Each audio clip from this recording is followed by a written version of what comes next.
In an unbelievable courtroom drama, a revered community figure vehemently denied all charges, though a sinister secret lurked behind his affable demeanor. Investigators, meticulously dismantling his seemingly perfect existence, unearthed a horrifying truth and a concealed burial ground that justified the sheer terror in his brother's eyes, despite the latter's forced smile at the judge. This entire trial, characterized by confident denials and a polished facade, ultimately teetered on the precipice of his brother's testimony, a revelation far more chilling than anyone could have conceived.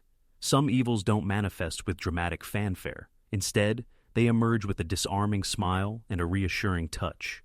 This specific malevolence bore the name Ethan Carlson, and his darkness was poised to extinguish one of Savannah, Georgia's most radiant spirits. The ancient southern city, a tapestry woven with charm, heritage, and generations of hidden scandals, was about to inscribe another, far more gruesome chapter into its shaded annals. On a muggy Tuesday evening in late October, the Spanish moss draping the venerable oak trees seemed to weep, weighed down by the oppressive gloom of the approaching night.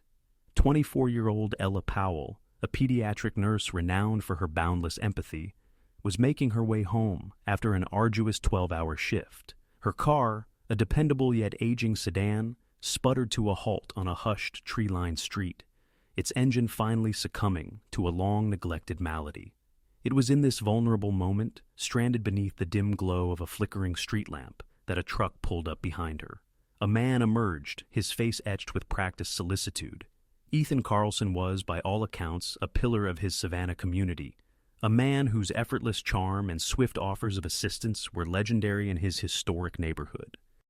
He was the orchestrator of the annual block party, the one who assisted elderly neighbors with their groceries, and who consistently offered a cordial wave to passing children. His offer of help to Ella was quintessential Ethan, a seamless exhibition of civic duty that masked a vast void devoid of human empathy.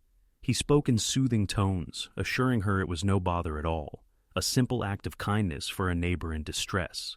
He fiddled under the hood for a few minutes, a feigned display of aid designed to lull her into a state of absolute trust. He informed her that the repair transcended his roadside capabilities, but offered her a ride home, a gesture of generosity that felt like a godsend. Ella, exhausted and grateful, saw no reason to decline the benevolence of this stranger, who appeared so genuinely decent and safe. She entered his truck, thanking him profusely, utterly unaware that she had unwittingly accepted a ride from a predator who perceived her kindness not as a virtue, but as a fatal susceptibility. The doors locked, the smile vanished, and the true essence of Ethan Carlson was unveiled in the terrifying silence that ensued. The search for Ella Powell commenced the following morning, when she failed to report for her hospital shift, an anomaly so contrary to her character that it immediately triggered alarm bells. Her parents, consumed with worry, contacted the Savannah Police Department, their voices trembling with a premonition of unimaginable dread. The initial investigation progressed slowly, tracing her last movements from the hospital to the tranquil oak-lined street where her abandoned car was discovered. Her purse and phone remained inside, indicators that this was no mere robbery, but something far more sinister and personal. Detectives meticulously canvassed the neighborhood, the historic homes with their sprawling porches and impeccably manicured gardens standing as silent witnesses. They spoke with residents who recalled seeing the stalled car but could offer little else, the evening's events blurring into the mundane rhythm of their lives. The city of Savannah, which prided itself on its genteel civility, held its breath. The disappearance of a young woman served as a stark reminder that even the most charming exteriors can conceal unsightly secrets. Ella's family and friends distributed flyers, their faces a mosaic of hope and despair, imploring for any information that could bring their beloved daughter home. It was a minute detail, easily overlooked, that provided the first true breakthrough in the case. A faint tire track in the soft shoulder of the road near Ella's car. It did not match any of the vehicles owned by local residents. Its tread pattern suggested a heavy-duty truck. Forensics teams meticulously created a cast of the impression, a fragile piece of evidence that carried the weight of a family's hope. Lead Detective Mark Holmes, a seasoned investigator who had witnessed the darkest corners of Savannah's hidden world, understood that the owner of that truck likely held the key to Ella Powell's fate. The investigation transformed into a painstaking quest for a ghost, a specific truck among thousands in the sprawling city and surrounding counties. Days stretched into a week, and the optimistic energy of the initial search began to wane, replaced by a grim resignation. Local news channels covered the story nightly. Ella's smiling face a constant, heartbreaking presence on television screens across the city. The community held vigils, praying for a miracle, oblivious that the man responsible for their collective grief was living amongst them, participating in the charade of a concerned citizen. Ethan Carlson even granted an interview to a local news crew, expressing his shock and sorrow, his performance of empathy utterly flawless and chillingly believable. The man who had enticed a Good Samaritan to her death was now playing the role of the concerned neighbor, a wolf lurking in plain sight. The city's undercurrent of hidden scandals felt more pronounced than ever, as if the very air was thick with unspoken truths. Detective Holmes felt it in his bones, the sense that this case was more than a simple abduction, that it was intrinsically linked to something deeper and more corrupt. He re-interviewed everyone who resided on the street where Ella's car was found, pressing for any detail, no matter how insignificant. It was an elderly woman, her memory sharpened by Holmes's patient questioning, who finally recalled the truck. She remembered its color and the custom decal on the back window, a small but crucial piece of the puzzle that would ultimately lead them to the monster's lair. The description of the truck was entered into a statewide database, and after days of dead ends, a match was found. The vehicle was registered to one Ethan Carlson, a local contractor with an impeccable reputation and no criminal record. When Detective Holmes and his partner arrived at Carlson's home, a beautifully restored historic house in an affluent part of Savannah, they were greeted by the man himself. He was calm, friendly, and cooperative, the very embodiment of a man with nothing to conceal. He invited them inside, offered them a drink, and answered their questions with an unnerving composure, his mask of normalcy perfectly intact. Ethan admitted to seeing the stalled car that night and even stopping to help, a narrative he had rehearsed to perfection. He claimed he had offered the young woman a ride, but she had politely declined, stating she had already called a friend. He expressed his sincere hope that she would be found safe, his performance of concern so convincing that it momentarily caused the seasoned detectives to hesitate.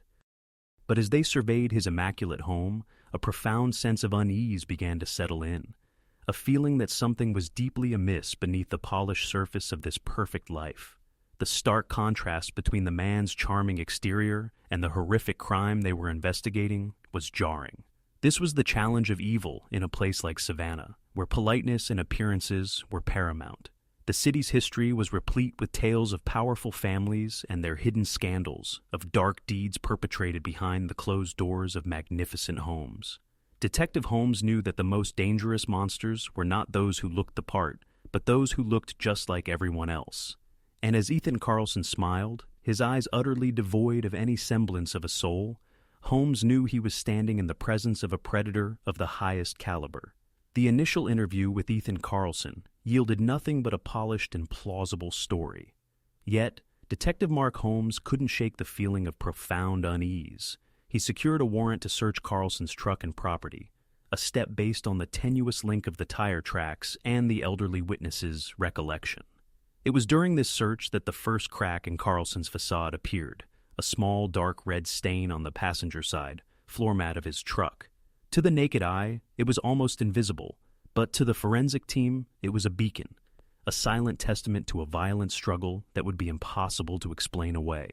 The arrest of Ethan Carlson sent a shockwave through the historic streets of Savannah. Friends and neighbors reacted with disbelief and outrage, defending the man they knew as a kind and generous community leader. They inundated the police department with calls attesting to his good character and insisting that a terrible mistake had been made.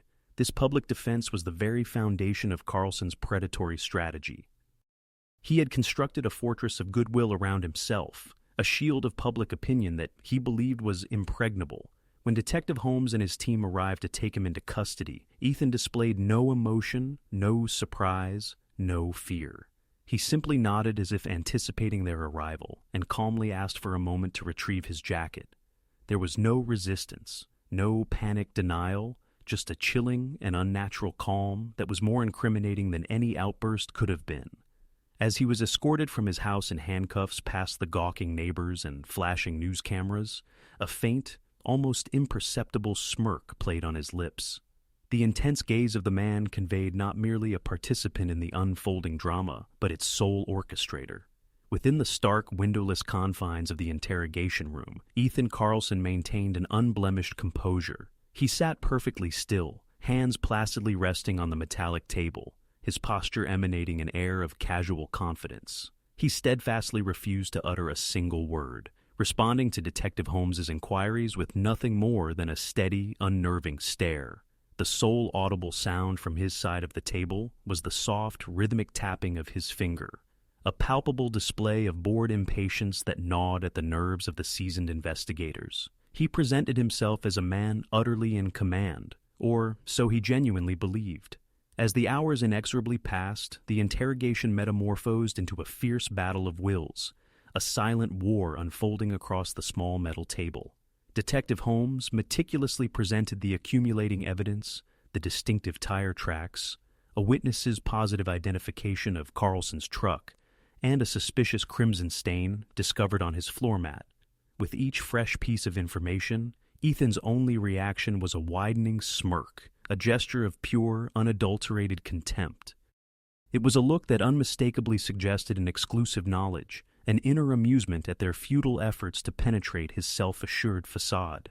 His silence was not born of fear, but of profound arrogance. This chilling absence of reaction served as a deliberate psychological tactic, engineered to frustrate and intimidate. He was treating the most pivotal moment of his life as if it were a mere game, a theatrical performance staged for an audience of two detectives. He reveled in the attention, luxuriating in the perceived power he wielded over them. In his own mind, he was undeniably the cleverest person in the room, a master manipulator capable of outwitting a system he regarded with utter disdain. He was not a suspect under duress. Rather, he was a predator observing his captors, mildly amused by their clumsy attempts to comprehend his twisted world. The detectives judiciously shifted their approach, moving from factual evidence to emotional appeals, bringing up Ella Powell's name and vividly describing the profound anguish of her family. They showed him her photograph, a radiant young woman whose face promised a future that had been brutally stolen. Ethan cast a fleeting glance at the photo, his expression utterly unchanged, a fleeting flicker of cold amusement in his eyes. The mere acknowledgement of her name, her face, her family's suffering, none of it registered as genuinely real to him. They were simply props in his personal drama, insignificant pieces on a chessboard where he alone was the paramount player. This was the unadulterated face of the man who had so skillfully concealed himself behind a veil of neighborly charm for an extended period. The polite contractor, the obliging friend, the civic-minded citizen.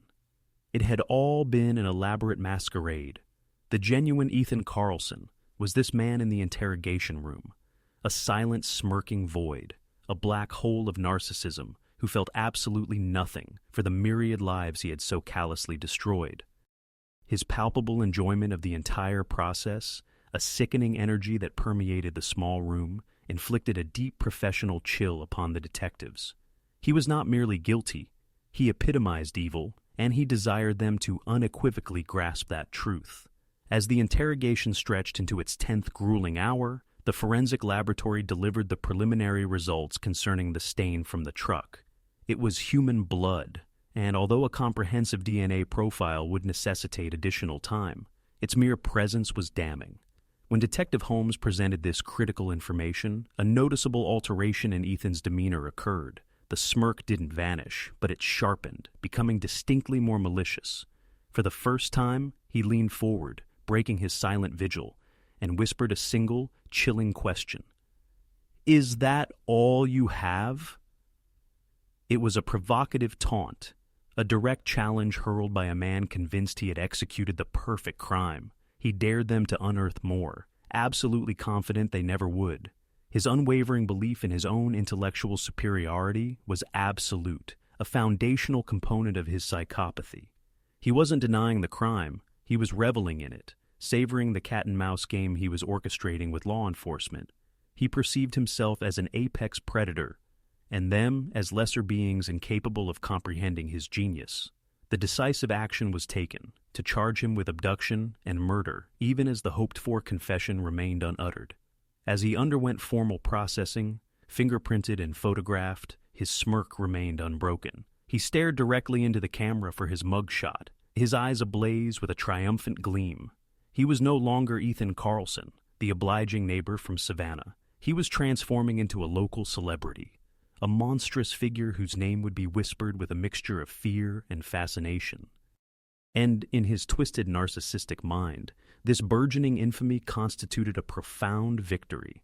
The unsettling silence in the interrogation room had been far more revealing than any explicit confession. It was a performance of pure, unblemished evil, a stark demonstration of a soul so utterly vacuous that it could only be sated by the attention and fear of others. He felt no compulsion to admit his deeds, for his every action, his every smirk, his every gesture loudly proclaimed his guilt to the heavens. He was a man who genuinely believed himself to be untouchable, a veritable god inhabiting his own confined, dark universe. But his universe was on the precipice of a violent collision with the relentless machinery of justice, and a chilling secret, meticulously buried beneath his pristine garden, awaited its inevitable unearthing. The charming city of Savannah was about to confront the true magnitude of the scandal concealed within its genteel facade, a truth far more horrifying than a solitary tragic murder. While Ethan Carlson remained cloistered in his jail cell, radiating an aura of smug invincibility, Detective Mark Holmes and his dedicated team executed a second, far more meticulous search of his property. The beautifully restored historic home, once a potent symbol of Carlson's esteemed standing within the community, now loomed as a potential tomb. Its meticulously manicured gardens and inviting facade were clandestinely harboring a monstrous secret.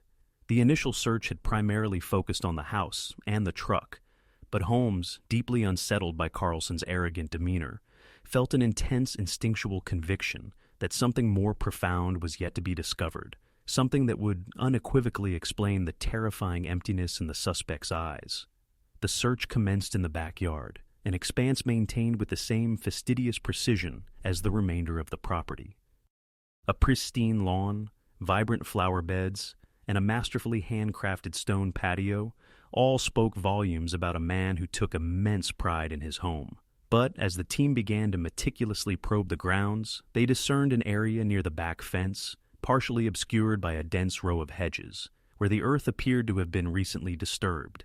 It was a subtle, almost imperceptible inconsistency, yet in a yard of such meticulous perfection, it stood out starkly, like a deep, festering scar. The atmosphere, thick with Savannah's characteristic humid air, grew heavy with a palpable sense of anticipation as the forensic team commenced the excavation of the seemingly disturbed patch of soil.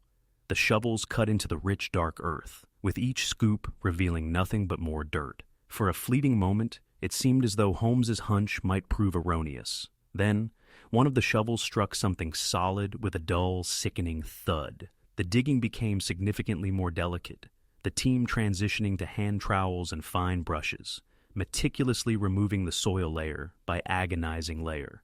What they first uncovered was a piece of rotting fabric, and then, chillingly, a human bone.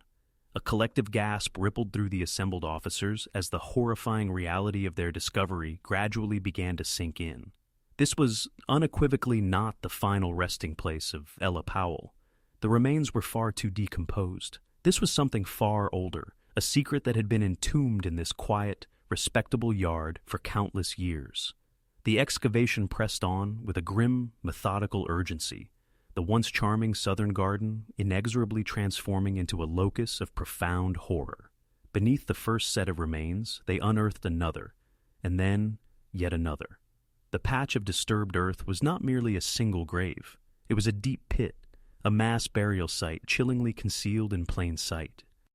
The scandal that had been festering beneath the sophisticated surface of Savannah's gentile society had finally been brought to light, and it was unequivocally more grotesque than anyone could have possibly imagined.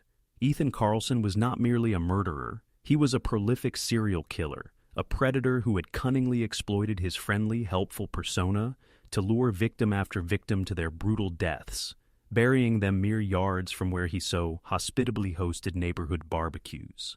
The discovery of the mass grave in Ethan Carlson's backyard swiftly became a national news story, transforming the historic city of Savannah into the undeniable epicenter of a media frenzy. The usually tranquil streets were now choked with satellite trucks and aggressive reporters, all clamoring for every lurid detail about the monster who had lived undetected among them. The friends and neighbors who had so vehemently defended Carlson were now utterly silenced, forced into a horrified realization. Their unwavering belief in his good character was irrevocably shattered by the undeniable truth being unearthed from his meticulously tended garden. The mask had not merely slipped, it had been violently ripped away, starkly revealing the rotten soul beneath. The painstaking process of identifying the victims began a heartbreaking and arduous task that involved cross-referencing the skeletal remains with missing persons reports from across the state and far beyond. Each subsequent identification brought fresh waves of profound grief, intrinsically connecting the cold, sterile evidence to real people, real families who had spent years desperately searching for answers. They were the forgotten, the vulnerable, the unfortunate souls who had the immense misfortune of crossing paths with a predator who perceived them as nothing more than inanimate objects for his own depraved gratification. The total number of bodies eventually reached 7, a staggering count of death that grimly spoke to a reign of terror that had gone unnoticed for over a decade. For the prosecution, meticulously led by Assistant District Attorney Victoria Gray, the discovery of the grave completely transformed the entire case. They were no longer simply prosecuting a single murder based on circumstantial evidence and a bloodstain. They were now meticulously building a case against one of the most prolific serial killers in the state's history. The challenge was immense, not only to connect Carlson to Ella Powell, but to every single victim buried in his yard, to grant each of them their rightful day in court, and to unequivocally ensure that the man responsible would never again experience the world outside a prison cell. In his jail cell, Ethan Carlson learned of the shocking discovery, with the same unnerving calm he had meticulously displayed since his initial arrest. He absorbed the news reports detailing the excavation of his property with an air of detached curiosity, as if observing a narrative entirely separate from himself. There was no trace of regret or panic, only a serene contentment. The unearthing of his clandestine burial ground, in his view, was not a setback, but the ultimate affirmation of his exceptional intellect. He had meticulously concealed his horrific deeds for an extensive period, operating undetected within a community that held him in high esteem. This particular reaction offered the prosecution team invaluable insight into his psychological makeup, a classic narcissist exhibiting a god complex, a man who coveted notoriety as intensely as he desired control. The public's widespread horror and the relentless media scrutiny were not perceived as sources of shame. Rather, they were his accolades, the grand platform he felt he always deserved. He believed he was finally being recognized for his true nature, which, in his distorted perception, constituted a victory. He began to regard the impending trial not as a legal confrontation, but as his grand premiere, an arena from which he could showcase his intellectual dominance to the world. The evidence against him was now overwhelming. Forensic examination of the remains would establish timelines, causes of death, and potentially reveal trace evidence connecting them directly to Carlson. His clandestine existence had been laid bare in the most dreadful manner imaginable. The genial contractor who assisted his neighbors was concurrently the sadistic monster who interred his victims in the garden. These two identities, once so meticulously compartmentalized, had now coalesced into a singular, terrifying portrayal of human malevolence. Savannah, a city renowned for its rich history and allure, was now compelled to confront the sobering reality that it had harbored a fiend, a man whose evil ran as deep and as ancient as the city's own concealed transgressions. The grave in the backyard transcended a mere crime scene. It stood as a testament to years of deceit and a chilling reminder of the darkness that can thrive behind a seemingly benevolent facade. In the months preceding the trial, Ethan Carlson's demeanor during pre-trial hearings offered a chilling glimpse into the spectacle to come. He appeared to savor the procedural aspects of the courtroom, transforming each appearance into a curated performance. His court-appointed defense attorney, Stephen Wright, found himself in an impossible predicament. His client steadfastly refused to cooperate, dismissed all legal counsel with a dismissive gesture, and seemed intent on undermining his own defense at every opportunity. Wright was tasked with representing an individual who not only exhibited no remorse, but seemed to mock the very notion of it. The charade commenced during a hearing to determine the admissibility of evidence recovered from his property. As the prosecution meticulously detailed the ghastly discoveries from his backyard, Ethan sat at the defense table with an expression of serene indifference. When the judge inquired if he comprehended the proceedings, he merely nodded, a faint smile playing on his lips. However, it was during the testimony of a forensic expert that his performance of remorselessness intensified. He began to feign weeping, his shoulders trembling with what appeared to be uncontrollable sobs of profound guilt. It was a sickening charade, a calculated pantomime of sorrow, so unconvincing that it served as a profound insult to the memories of his victims and the intelligence of everyone present in the courtroom. He would dab at his dry eyes with a tissue, his face contorted in a mask of anguish, only to be observed moments later whispering a joke to his exasperated attorney. The abrupt shift from supposed agony to casual amusement was instantaneous and horrifying, unequivocally demonstrating that he perceived the entire legal process as a stage for his own dark diversion. He was not feigning remorse to elicit sympathy. He was feigning it to deride the very idea that he was capable of such an emotion. The families of the victims, who faithfully attended every hearing, were forced to witness this grotesque display. Their raw, unbearable grief was met with the cheap theatrics of the man responsible for their suffering. They watched as he pretended to cry, his performance a vile parody of the genuine tears they shed daily. It was an act of profound psychological cruelty, a means for him to perpetuate his power and control over them. Even from the confines of the defense table, he seemed to feed on their anguish, his narcissism nourished by their suffering. This behavior extended beyond the courtroom walls. From jail, he began composing letters not of apology, but of self-pity and accusation. He wrote to local newspapers and television stations, portraying himself as the authentic victim, a man misunderstood by a cruel and unjust system. He alleged that he was being framed, that the evidence had been fabricated, and that he was a scapegoat for a corrupt police force. These letters, riddled with grammatical errors and grandiose delusions, represented a further attempt to manipulate the narrative, to cast himself as a martyr rather than the monster he truly was. His public performance of remorse, though deeply flawed, was a strategic component of this campaign. He believed that by mimicking the emotions a normal person would experience, he could sway public opinion and sow doubt. However, his inherent inability to genuinely comprehend emotions like guilt or sadness rendered his performance a grotesque caricature. His timing was consistently slightly off, his expressions a touch too overblown. He was an alien attempting to mimic human behavior, and the outcome was not sympathy, but a deep, unsettling revulsion.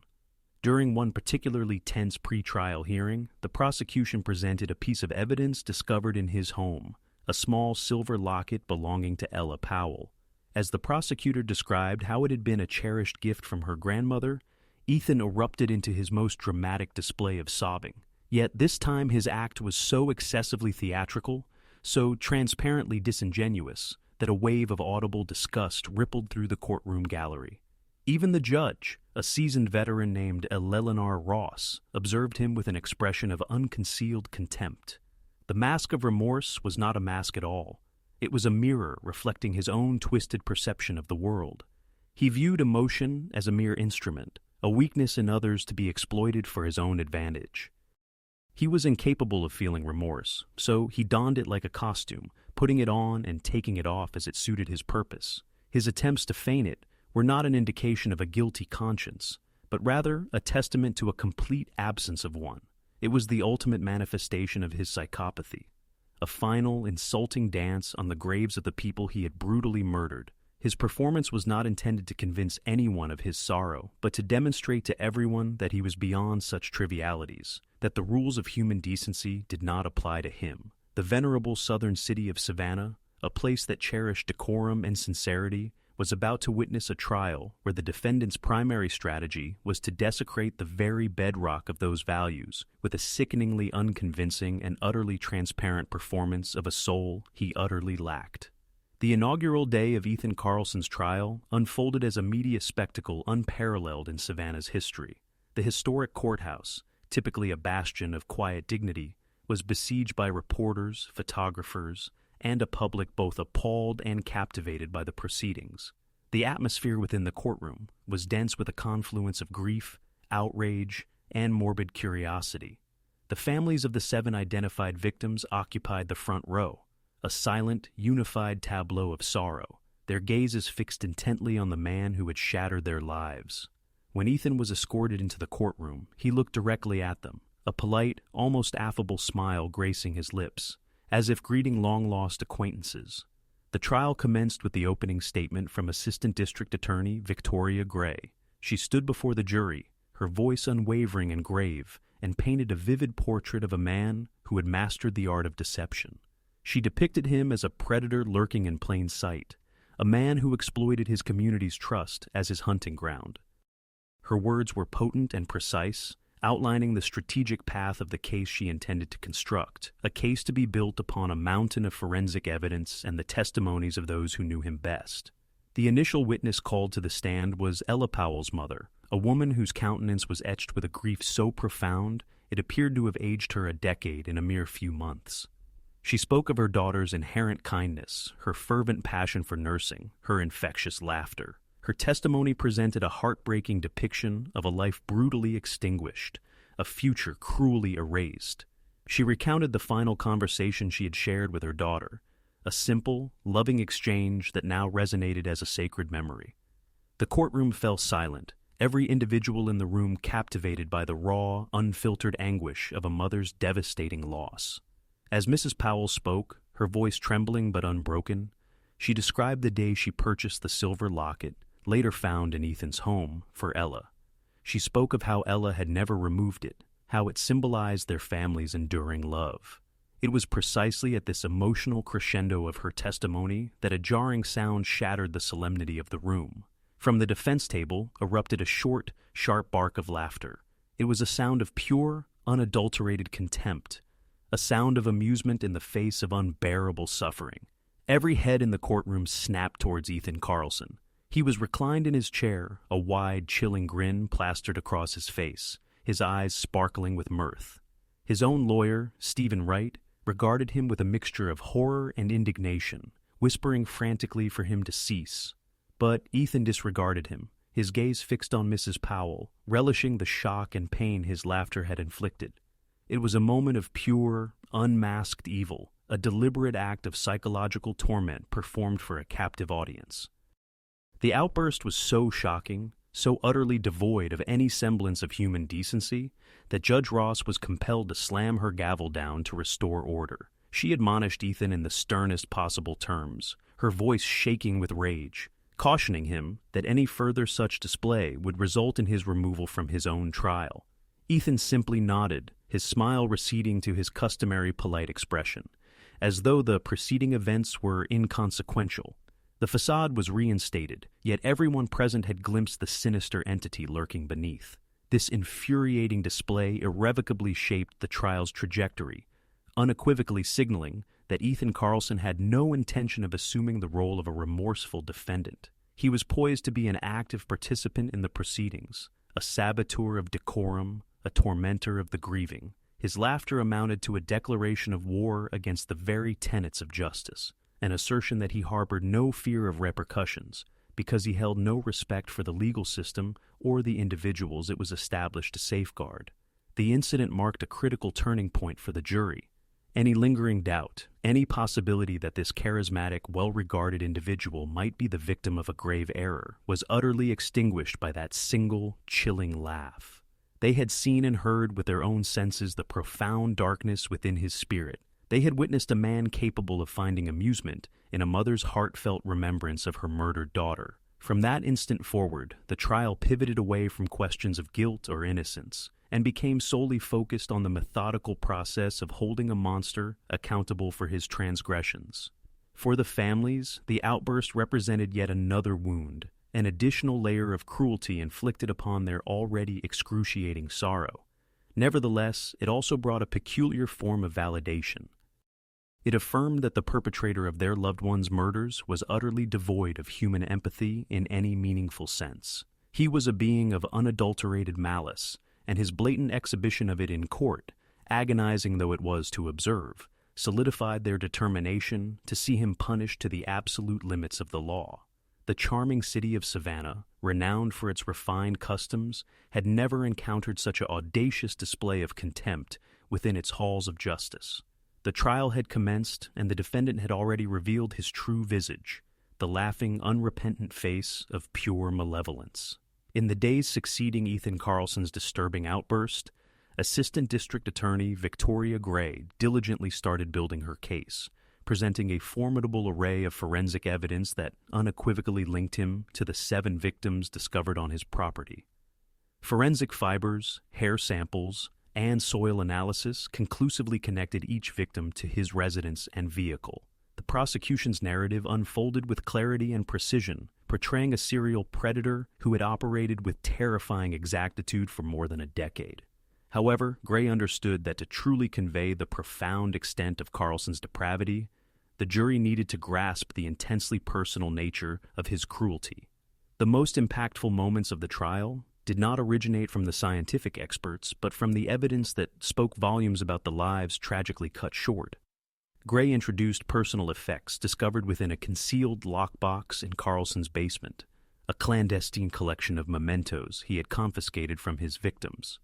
Each item was presented to the court with a solemn deference that starkly contrasted with the defendant's cavalier demeanor. Among them were a class ring, a well-worn leather wallet, a single earring, and a child's faded photograph. These were not merely pieces of evidence. They were stolen fragments of stolen lives. The emotional crescendo of this trial phase arrived when Victoria Gray presented a small, intricately carved wooden bird. She then summoned the elderly father of Michael Torres, a 20-year-old college student who had vanished 7 years earlier and was among the victims identified from the mass grave to the stand. Torres, a frail man whose hands were gnarled from a lifetime of carpentry, explained that he had carved the bird for his son as a good luck charm before Michael departed for college. He identified the carving with a certainty that was simultaneously heartbreaking and absolute. As the bailiff carefully carried the wooden bird, enclosed in its evidence bag, towards the witness stand, a sharp gasp echoed from the front row. Michael's mother, upon seeing the small token of love that had been absent for 7 long years, let out a cry of pure, unadulterated anguish. The sound filled the courtroom, a visceral manifestation of a parent's worst nightmare brought to life.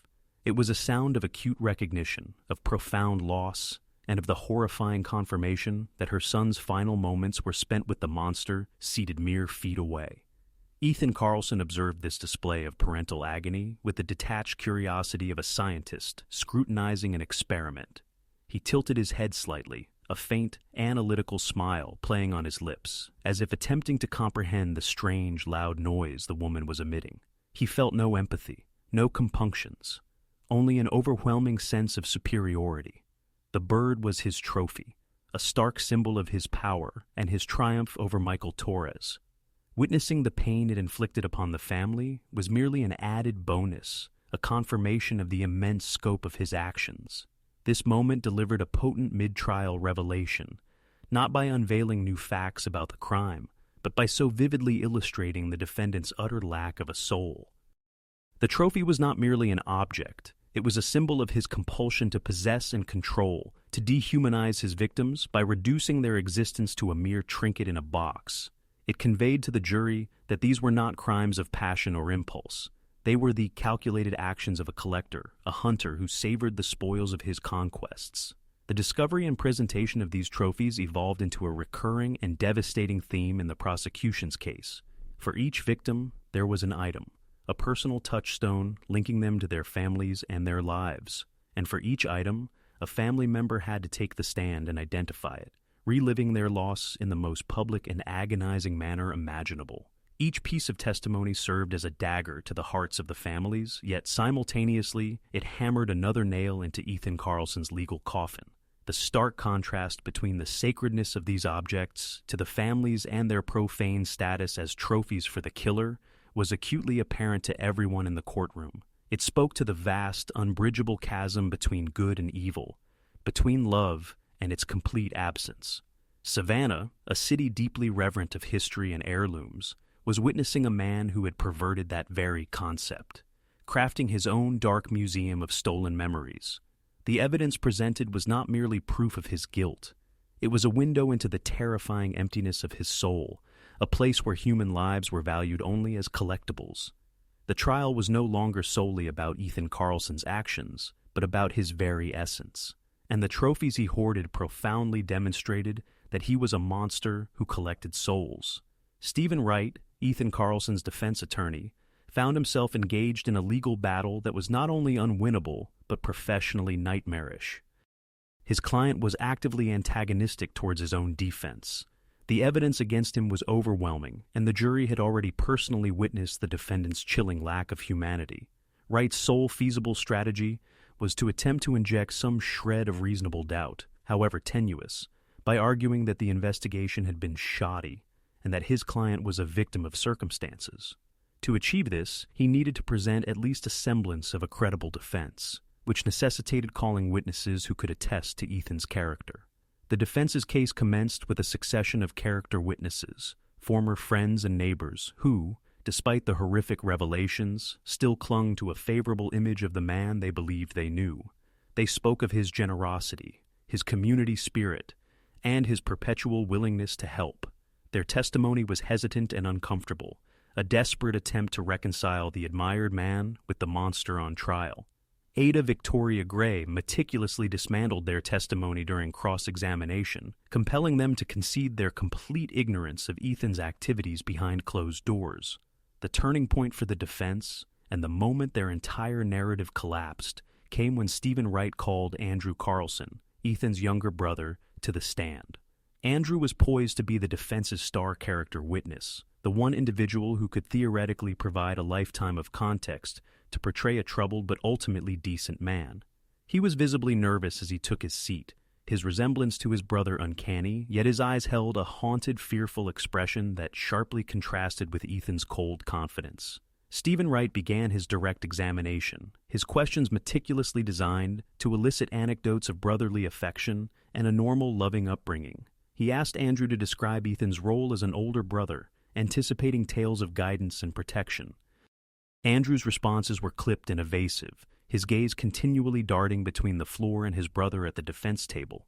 Ethan watched him with palpable intensity, a silent command to adhere to a prearranged script of falsehoods.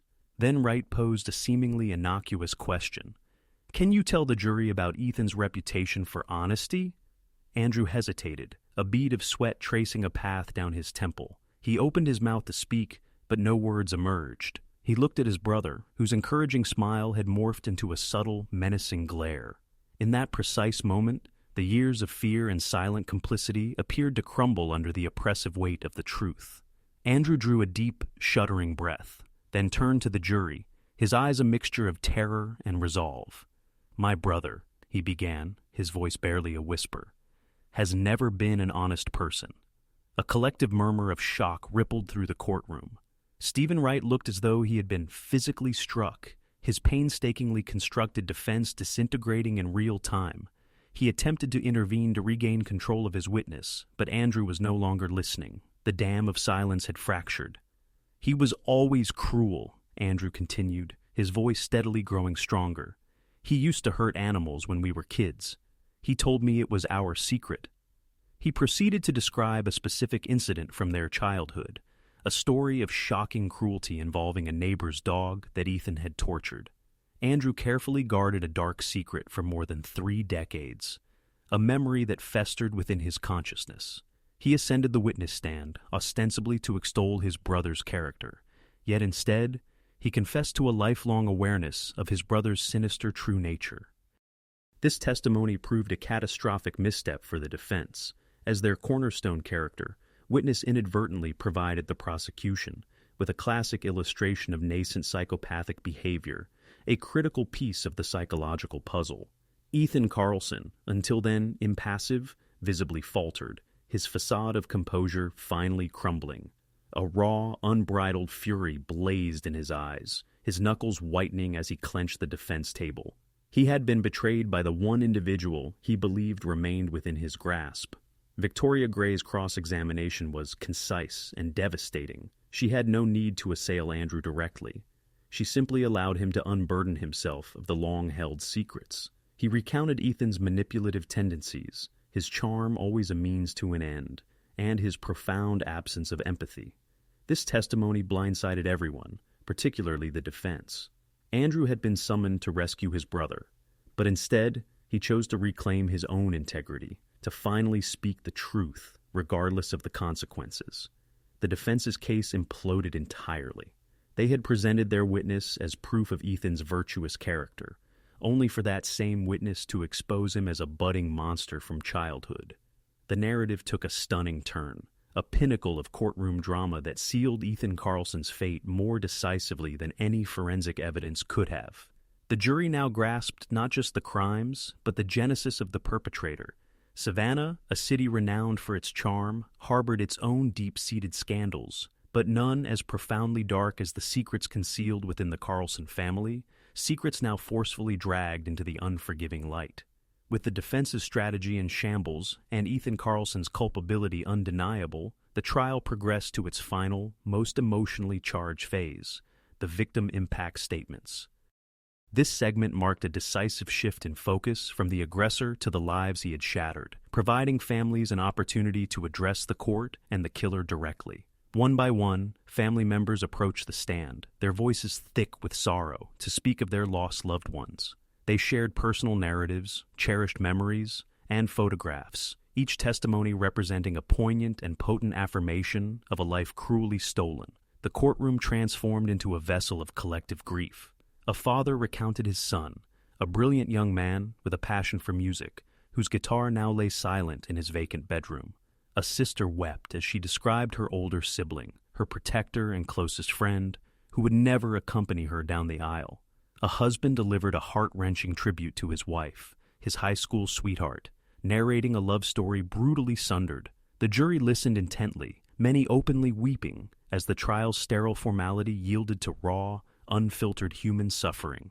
Throughout this harrowing period, Ethan Carlson maintained a stony indifference. He absorbed the narratives of the lives he had shattered with an expression of detached boredom, occasionally stifling a yawn or inspecting his fingernails. He exhibited no remorse, no flicker of empathy, no indication that the immense suffering in the room registered on any human level. To him, these heartfelt tributes were merely a tiresome delay and an bothersome procedural obstacle before the climax of his grand performance. The breaking point, a moment permanently etched into the memory of all who witnessed it, arrived when the mother of the youngest victim took the stand. Her name was Sarah Jenkins, and her 8-year-old son, Daniel, had been among the first victims identified from the mass grave, having vanished over a decade prior. Grief had hollowed her, yet her eyes retained a maternal fire that even a decade of sorrow could not quench. She did not speak of anger or hatred. Instead, she addressed her son directly, professing her boundless love, her yearning for his goofy smile, and his affection for superhero comics. She articulated the agony of prolonged uncertainty, the years of false hope and crushing despair. The courtroom hung in utter silence, captive to every word she uttered. Then, as she concluded her statement, a sound pierced the stillness, a sound so deplorable and unexpected, it felt like a physical blow. It was the sound of laughter. Ethan Carlson was laughing. It wasn't a subdued chuckle or a smirk, but a full, unrestrained peal of laughter, his head thrown back, his body convulsing with mirth. He was laughing at a grieving mother, at the memory of the 8-year-old boy he had murdered and buried in his garden. The sound was a desecration, a final sadistic act of cruelty that pushed the courtroom beyond its breaking point. Sarah Jenkins ceased speaking, her face a mask of disbelief and horror. The prosecutor, Victoria Gray, sprang to her feet, her face etched with outrage. The gallery erupted in pandemonium. Victims' family members surged forward, restrained by bailiffs, their grief momentarily overshadowed by a wave of righteous fury. The room filled with a cacophony of shouts, sobs, and the relentless pounding of the judge's gavel. At the epicenter, Ethan Carlson continued to laugh, his eyes gleaming with a triumphant demonic light. He reveled in the chaos he had instigated, feeding on the pain and anger like a parasite. The judge had no alternative but to clear the courtroom. Ethan was forcibly removed by bailiffs, still laughing, his final act of defiance a sound that would forever echo through the courthouse halls.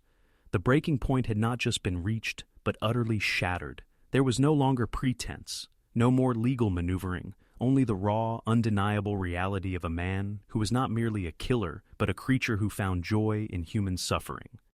The city of Savannah had witnessed its share of scandals, but never a moment of such pure theatrical evil. The trial was effectively over. All that remained was the formal pronouncement of a fate Ethan Carlson had sealed with a single horrifying laugh. Following the chaotic, laughter-fueled outburst from Ethan Carlson, the trial resumed amidst a state of tense, somber anticipation. The prosecution had one final witness to present, a strategic move that Assistant District Attorney Victoria Gray had held in reserve for the rebuttal phase. This witness's testimony, she hoped, would offer the conclusive, definitive glimpse into the killer's psyche. She recalled Andrew Carlson to the stand. This time, he was not a witness for the defense, but for the prosecution, having been granted immunity in exchange for his full and honest testimony. Andrew appeared to be a transformed man. The fear that had characterized his previous appearance had vanished, replaced by a grim, weary resolve. He had crossed an irreversible threshold. He looked not at his brother, but directly at the jury, as if imploring them to comprehend the immense burden he had carried throughout his life. Ethan watched him from the defense table, his jovial mask gone, replaced by a look of cold, reptilian fury. He had been betrayed, and his anger permeated the courtroom. Victoria Gray commenced her questioning gently, guiding Andrew back to the day of Ella Powell's disappearance. She inquired about his whereabouts and activities that night. And then, the central twist. The trial's final, horrifying revelation began to unfold. Andrew confessed that he had been at Ethan's house that evening. He had gone there for dinner, a customary weekly event, and he was present when Ethan returned home, his clothes disheveled and his eyes alight with a familiar, terrifying exhilaration. Under Gray's meticulous questioning, Andrew described a conversation that sent a chill through the courtroom. Ethan had confessed everything to him that night, not in a moment of guilt or panic, but with boastful pride. He recounted how he had discovered Ella Powell, how he had staged the roadside emergency, and how he had relished her fear. He detailed the specifics of her murder with a calm, analytical precision that Andrew found paralyzing. He had confessed to his younger brother as casually as one might share a story about a successful day at work. This was the initial part of the bombshell. The second part was even more devastating. Andrew admitted that this was not Ethan's first confession to him. For years, Ethan had employed him as a secret confidant, a silent repository for his monstrous deeds. After each murder, he would recount the details to Andrew, compelling him to become an unwilling participant in the horror, binding him with a concoction of fear and twisted brotherly loyalty. Andrew had become his unwitting accessory after the fact, a keeper of secrets that were slowly corroding him from within. The courtroom listened in stunned silence as Andrew recounted years of these one-sided confessions. He explained that Ethan required an audience, a witness to his presumed genius, and he had chosen his own brother for this role, trapping him in a web of psychological terror. If Andrew ever threatened to alert the police, Ethan would calmly remind him that he knew where Andrew's wife and children resided, a subtle yet unmistakable threat that had ensured his silence for over a decade. The final revelation provided the answer to the question that had overshadowed the entire trial. Why did Ethan Carlson commit these acts? Andrew explained that his brother believed himself to be a superior being, unbound by the moral codes of lesser humans. However, the true motive, the one Ethan had confessed in a rare moment of drunken candor, was even more pathetic and twisted. He killed because it was the only way he could experience any feeling whatsoever. He was an empty vessel, a man utterly devoid of genuine emotion, a chasm of emptiness that only the dominance over life and death, the thrill of the chase, and the subsequent awe of his own sinister secret, mirrored in his brother's terror-stricken eyes, could ever appease. This testimony, in Ethan's perception, constituted the ultimate betrayal, yet, for Andrew, it represented the pinnacle of liberation. He was, at last, shedding the burden of a lifetime marked by complicity and trepidation. His testimony wasn't merely against a murderer, it was a defiant stand against the individual who had systematically dismantled his existence, transforming him into a psychological captive. Andrew's confession illuminated everything: Ethan's haughtiness, his utter lack of contrition, his insatiable desire for an audience. He wasn't just a killer, he was a theatrical performer, and Andrew had been his exclusive, unwilling audience for countless years. As the testimony concluded, and profound hush fell over the courtroom, there were no further questions, no additional evidence necessary. The jury had absorbed the ultimate harrowing truth, delivered by the sole person who intimately knew the perpetrator. Savannah, a charming southern city steeped in robust family bonds and unspoken allegiances, had just borne witness to the most profound rupture of those ties imaginable. A brother had testified against a brother, not merely to condemn him, but to lay bare the very essence of his malevolence, an evil that demanded not only a victim, but also a witness. In that courtroom, every individual had, at last, become a witness. The jury's deliberations were a mere formality, a brief interlude preceding the inevitable outcome. They returned in under an hour, their expressions grim and resolute. The court clerk articulated the verdict: guilty on all counts for the murder of Ella Powell and the 6 other victims exhumed from his property. The word guilty, reverberating 7 times, echoed through the hushed courtroom. Each pronouncement offered a small measure of justice for a life brutally extinguished. The victims' families wept, not from elation, but from the profound, exhausted relief that follows a protracted and agonizing ordeal. Ethan Carlson received the verdict without any discernible reaction. He simply gazed straight ahead, his face impassive, almost bored. His characteristic arrogance, laughter, and fury had dissolved into an unsettling void. He had played his final card, completed his ultimate performance, and now merely awaited the curtain's descent. Sentencing was scheduled for the following day, but the conclusion was already certain. On the day of sentencing, Judge Eleanor Ross entered the courtroom with an aura of profound solemnity. She regarded Ethan Carlson not with the dispassionate objectivity of the law, but with an expression of deep personal abhorrence. When the opportunity arose for the defendant to deliver a final statement, Ethan, defying his lawyer's frantic advice, rose to his feet. The room collectively held its breath, bracing for one last outburst, a final insult. Instead, he simply smiled at the victims' families, a slow, deliberate, terrifying smirk, and then reseated himself without uttering a single word. It was then that Judge Ross delivered her sentence, accompanied by a speech that would be quoted in newspapers for years to come. She cast aside typical judicial restraint, her voice thick with a controlled fury more potent than any shout. She spoke not of legal statutes or precedents, but of the very nature of evil. She characterized Ethan Carlson as a black hole in the shape of a man, a void of humanity who had fed upon the light and goodness of others. "You are a cancer on the soul of this community," she declared, her eyes fixed on his.